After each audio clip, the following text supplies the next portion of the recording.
నాదెండ్ల మనోహర్ గారు మాట్లాడినా జనసేన సమీక్షా సమావేశాల్లో మాట్లాడటం జరిగింది. రాబోయే రోజుల్లో స్థానిక సంస్థ ఎలక్షన్ జరగబోతా ఉన్నాయి.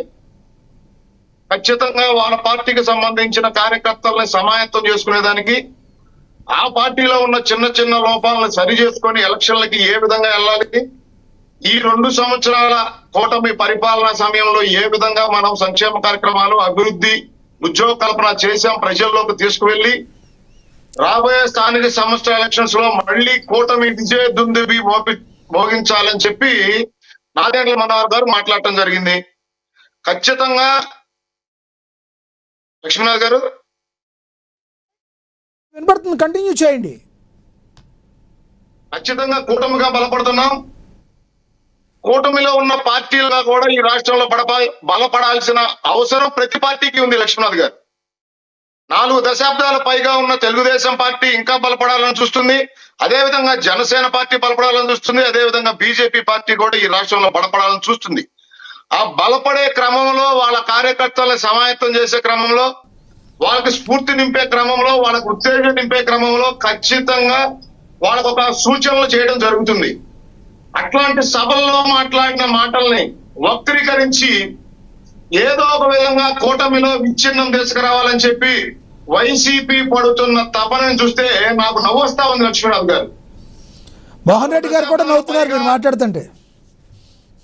నేను అదే చెప్తా ఉన్నా లక్ష్మీనాథ్ గారు, మాకు నవ్వొస్తా ఉంది. వాళ్ళ వికృత చేష్టలు, వాళ్ళు ఏదైతే సైకిక్ ఆనందం ఏదో ఒక విధంగా కూటమిలో చీలిక రావాలి, ఎవరు ఏం మాట్లాడినా దాన్ని చిలవలు పలవలు చేసి ఏదో ఒక విధంగా కార్యకర్తలను రెచ్చగొట్టి తద్వారా వాళ్ళు లబ్ధి పొందాలనే వాళ్ళ ఆలోచన ఈ రాష్ట్రంలో నెరవేరదు.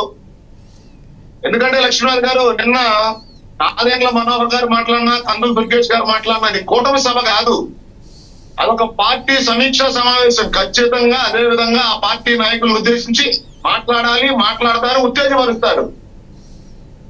ఇప్పుడు మా కేంద్ర కార్యాలయంలో కూడా 300 మా క్లస్టర్ ఇన్ఛార్జీలకి, మా బూత్ ఇన్ఛార్జీలకి, బూత్ కన్వీనర్లకి, మండల పార్టీ అధ్యక్షులకి, జిల్లా కమిటీలకి ఖచ్చితంగా వాళ్ళకి శిక్షణా తరగతులు జరుగుతాయి. వాటిని మా జాతీయ అధ్యక్షుడు నారా చంద్రబాబు నాయుడు గారు, వర్కింగ్ ప్రెసిడెంట్ నారా లోకేష్ గారు మానిటరింగ్ చేస్తారు. ఇప్పుడు ఒకటి సార్, ఒకటి అజయ్ గారు ఒకటి ప్రతిపక్ష పార్టీ ఏదైనా బలపడుతుంది అంటే అధికార పక్షం వీక్ అయితేనే కదా ప్రతిపక్ష పార్టీ బలపడేది.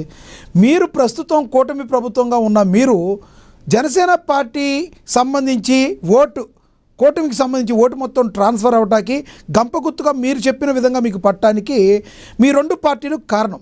మీ 2 పార్టీలు తీసుకునే నిర్ణయాలు రేపొద్దున మీ యొక్క ప్రభావాన్ని ముందుకు తీసుకెళ్లే అవకాశం కనిపించాలి. కాబట్టి జనసేన టీడీపీ కలయిక వాళ్ళు ఎవరో విడగొడతాం కాదు, మీరు విడిపోకుండా నిర్ణయాలు తీసుకునేటట్టు, ఓటు ట్రాన్స్ఫర్ అయ్యేటట్టు లోకల్ ఎలక్షన్లకు ముందుకెళ్తారా, లేదంటే జనసేన పార్టీని మైనర్ పార్టీగానే చూసే అవకాశం ఉందా మీరు? లక్ష్మీనాథ్ గారు, ఇక్కడ కూటమిలో ఉన్నాం. ఇక్కడ ఒకళ్ళని మైనర్ గా చుట్టం, ఒకళ్ళని మేజర్ గా చుట్టం అనేది అంశమే ఉండదు. కూటమిలో పవన్ కళ్యాణ్ గారి ప్రాముఖ్యత ఏంటో మీరు అందరూ చూస్తూనే ఉన్నారు గత 2 సంవత్సరాల కాలంగా. ఈ రోజు మీ ద్వారా నేను స్ట్రిక్ట్ గా చెప్పదలుచుకున్నా, క్షేత్ర స్థాయిలో స్థానిక సంస్థల ఎలక్షన్స్ లో ఎన్ని సీట్లు ఎవరెవరు పోటీ చేయాలనేది మా అధినాయకత్వం తీసుకునే నిర్ణయం. మా అధినాయకత్వం కూర్చొని సమీక్ష చేసి ఏ నిర్ణయం తీసుకున్నా వాళ్ళు తీసుకున్న నిర్ణయానికి మేము శిరస వహించి క్షేత్ర స్థాయిలో కార్యకర్తలుగా మేము మా కూటమిని గెలిపించుకోవాల్సిన బాధ్యత మా అందరి మీద ఉంది. ఖచ్చితంగా రేపొద్దున మా నాయకులు తీసుకునే నిర్ణయాలని బలంగా ప్రజల్లోకి తీసుకెళ్లి కూటమి వైపు ఓటు ట్రాన్స్ఫర్ అయ్యే విధంగా మేము పనిచేసి కూటమి విజయ దుందుబి మోగించేదానికి మేమందరం కృషి చేస్తాం. ఖచ్చితంగా నేను మీ ద్వారా ఇంకో విషయం చెప్పదలుచుకున్నాను. లక్ష్మీనాథ్ గారు, ఒక్క విషయం నేను కంక్లూడ్ చేస్తా. చెప్పండి. ఇందాక మీరు చెప్పారు మీరు బలంగా ఉంటే ఇంకొకళ్ళు విడగొట్టే పరిస్థితి ఉందా అని. అంటే ఖచ్చితంగా లక్ష్మీనాథ్ గారు, ఒక కుటుంబంలో చిన్న మనస్పర్ధలు ఉంటాయి. అదేవిధంగా 3 పార్టీల కలయిక ఒక కూటమిగా ఉన్నప్పుడు అందరు కార్యకర్తలకి ఒకేసారి న్యాయం జరగదు. లక్ష్మీనాథ్ గారు, ఖచ్చితంగా పనిచేసిన ప్రతి కార్యకర్తకి పదవి రావాలి, న్యాయం జరగాలి. కానీ 3 పార్టీలు కలిసి ఉన్నప్పుడు కొంచెం సమయం పడుతుంది. దాన్ని మేమే పార్టీలో ఉన్న కార్యకర్తలుగా సర్దుబాటు చేసుకొని మా కూటమి బలోపేతం చేసే దిశగా మేము పనిచేయాలి. లక్ష్మీనారాయణ ఆయన చేత అరగంట మాట్లాడించారు, 5 నిమిషాల్లో క్లోజ్ చేస్తే ఇంక నేను చెప్తా. లేదు. 100 క్వశ్చన్లు వేశాడు మోహన్ రెడ్డి గారు. లేదు అట్లా అని కాదు, మీకు మళ్ళీ ఇస్తాను. మీరు ఇంతకంటే పెద్దగా చెప్పేది ఏముండదు. మీరు ఈ విషయంలో ఇంతకంటే పెద్దగా చెప్పేది ఉండదు. మరో 2 ఉన్నారు, చెప్పండి. నేను ఒక విషయం చెప్పాలి లక్ష్మీనారాయణ గారు. చెప్పండి. మీరు పవన్ కళ్యాణ్ గారి గురించి ఒక అంశం కోడ్ చేశారు, నాకు దేశం ఫస్ట్ రాష్ట్రం ఫస్ట్ ఆ తర్వాతేనని. దానికి ఎల్ఎన్ మోహన్ రెడ్డి అన్న దేశం ఫస్ట్ అని అనుకున్నప్పుడు ఢిల్లీలో జరుగుతున్న ఏదైతే రాద్ధాంతాన్ని మీరెందుకు అడ్రస్ చేయలేదని చెప్తా ఉన్నారు. లక్ష్మీనాథ్ గారు, మేము ఎన్డీఏలో ఉన్నాం, ఎన్డీఏలో పార్ట్ అండ్ పార్సల్ మేము. కేంద్రంలో మా ఎన్డీఏ పెద్ద నరేంద్ర మోడీ గారు, ఈ దేశ గౌరవ ప్రధాని, మా అందరి తరఫున నరేంద్ర మోడీ గారు నిన్న ఆయన చెప్పడం జరిగింది ఈ దేశ ప్రజలను ఉద్దేశించి. నేను సూటిగా అడుగుతా ఉన్నా మోహన్ రెడ్డి గారిని, నేను ఆంధ్రప్రదేశ్ కాక్రోచ్ పార్టీ అన్న జగన్మోహన్ రెడ్డి గారు ఎక్కడ ఢిల్లీలో జరుగుతున్న ఉద్యమానికి దాక్కొని సపోర్ట్ చేయకుండా పబ్లిక్ గా సపోర్ట్ చేసే దమ్ము ధైర్యం ఉందా? ఈ రోజు ఢిల్లీలో మీ ఎంపీలు తిరుగుతా ఉన్నారు పార్లమెంట్ సమావేశాల దగ్గర, మీరు ఎందుకు పోయి సపోర్ట్ చేయలేదు? అక్కడ మీకు ఆ దమ్ము ధైర్యం ఎందుకు లేదు? కూటమిలో ఉన్న క్వశ్చన్ చేసే హక్కు మీకు ఎక్కడ ఉంది? కూటమి ఏం నిర్ణయం తీసుకోవాలి, ఎన్డీఏలో భాగస్వామ్యంగా మేమేం చేయాలి, గౌరవ మా ప్రధానమంత్రి గారు ఈ దేశం కోసం ఏ విధంగా పనిచేస్తారో ఆయన ప్రధాని గారు ప్రజలకు చెప్పడం జరిగింది. ప్రతిపక్ష పార్టీగా, ఆంధ్రప్రదేశ్ లో ఉన్న ప్రతిపక్ష పార్టీగా మీరు ఢిల్లీలో మీ ఎంపీలు తిరుగుతా ఉన్నారు పార్లమెంట్ సమావేశాల దగ్గర, అక్కడ పోయి ఎందుకు మాట్లాడలేకపోతా ఉన్నారు? మీ విధానాన్ని ఎందుకు పబ్లిక్ గా చెప్పలేకపోతా ఉన్నారు? అంటే మీకు భయం, మీ కేసులు భయం. మీరు ఇప్పుడు ఎందుకు ఢిల్లీ పరిగెత్తుతా ఉన్నారు? మీ జగన్మోహన్ రెడ్డి ఈడీ కేసుల నుండి తప్పించుకునేదానికి, వాళ్ళ కాళ్ళు ఎనకాళ్ళు పట్టుకునేదానికి. లక్ష్మీనారాయణ గారు 2019 నుండి 24 మధ్య ఈ రాష్ట్రం విధ్వంసకారి పరిపాలన, స్థానిక సంస్థల ఎలక్షన్లు ఏ విధంగా ప్రజాస్వామ్యం సిగ్గుపడే విధంగా ప్రజాస్వామ్యాన్ని అపహాస్యం చేస్తూ ఆ రోజు వైసీపీ పార్టీకి ఏ విధంగా రాజ్య రంపాన పెట్టి అభ్యర్థుల్ని కొట్టి హత్యలు చేసి అప్లికేషన్లు చింపి ఏ విధంగా భయభ్రాంతులు గురి చేసి స్థానిక సంస్థ ఎలక్షన్లు చేసిందో, ఈ రోజు కూడా వాళ్ళు అదే విధంగా చేస్తామని భయపడి, స్థానిక సంస్థ ఎలక్షన్లకు భయపడి కూటమి మధ్య చుచ్చురేపేదానికి వాళ్ళు చేస్తున్న ప్రయత్నం తప్ప మీ ద్వారా వైసీపీ నాయకులు తెలియజేస్తా ఉన్నాం. మాదిరి మా నాయకులు మాదిరి మేము రాజ్యారాజ్యం అనుసరించి పరిపాలించాం, మేము అంబేద్కర్ రాజ్యాంగం అనుసరించి పరిపాలిస్తాం. మీరు కూడా హ్యాపీగా నామినేషన్లు వేసుకోవచ్చు, ప్రజల్ని ఓట్లు అడగవచ్చు. ఈ 2 సంవత్సరాల మా పరిపాలన, మా సుపరిపాలన ఏదైతే సంక్షేమం, అభివృద్ధి, ఉద్యోగ కల్పన మీద ఖచ్చితంగా మేము ప్రజల్ని ఓట్లు అడుగుతాం. దమ్ము ధైర్యం ఉంది. మా కూటమిగా విజయదుంది మేము మోగించిపోతా ఉన్నాం.